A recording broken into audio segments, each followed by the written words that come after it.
नमस्कार बंधुरा दुर्गापूजा मानेई आनंद आलो भक्ति और मिलनेर उत्सव। तबे এই পূজার ভেতরে লুকিয়ে আছে বহু প্রাচীন রহস্য আর আধ্যাত্মিক তাৎপর্য। তার মধ্যে অন্যতম হলো কুমারী পূজা। আজকের ভিডিওতে আমরা জানবো কেন কুমারী পূজা করা হয়, এর ইতিহাস কি আর আজকের সমাজে এর আসল বার্তা কি। কুমারী পূজা হলো এমন এক প্রথা যেখানে 1 থেকে 16 বছরের কুমারী কন্যাকে জীবন্ত দেবী রূপে পূজা করা হয়। বিশ্বাস করা হয় এই কুমারী মা দুর্গার শক্তির প্রতিমূর্তি। সাধারণত অষ্টমী বা নবমীর দিনে এই পূজা অনুষ্ঠিত হয়। কুমারী পূজার পেছনে রয়েছে গভীর আধ্যাত্মিক তাৎপর্য। নারী শক্তির প্রতি শ্রদ্ধা। এই পূজা প্রমাণ করে যে নারী কেবল গৃহিণী নন, তিনি সৃষ্টির মূল শক্তি। পবিত্রতার প্রতীক।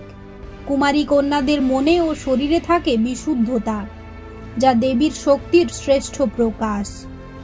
আধ্যাত্মিক জাগরণ। ভক্তরা বিশ্বাস করেন কুমারী পূজা মানুষকে অন্তরের পবিত্রতার দিকে এগিয়ে নিয়ে যায়। নারীকে দেবী রূপে পূজা করার মাধ্যমে সমাজকে মনে করিয়ে দেওয়া হয় যে নারীর সম্মানই সমাজের উন্নতির চাবিকাঠি। শাস্ত্র অনুযায়ী দেবী মহামায়া কুমারী রূপে আবির্ভূত হয়ে শুম্ভ ও নিশুম্ভ নামে 2 অসুরকে বধ করেছিলেন। সেই থেকেই কুমারী পূজার প্রচলন। পূজার পদ্ধতি। কুমারী কন্যাকে স্নান করানো হয়, নতুন পোশাক ও অলংকারে সাজানো হয়, তাকে পূজার আসনে বসানো হয়, তার পায়ে আলতা, কপালে সিঁদুর, মাথায় ফুল দিয়ে দেবী রূপে আরাধনা করা হয়।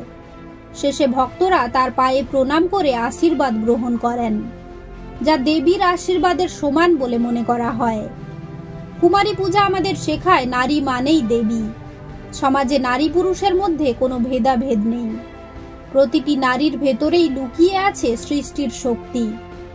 কুমারী পূজার আসল উদ্দেশ্য হলো সেই শক্তিকে সম্মান করা এবং সমাজে নারীকে সমান মর্যাদা দেওয়া।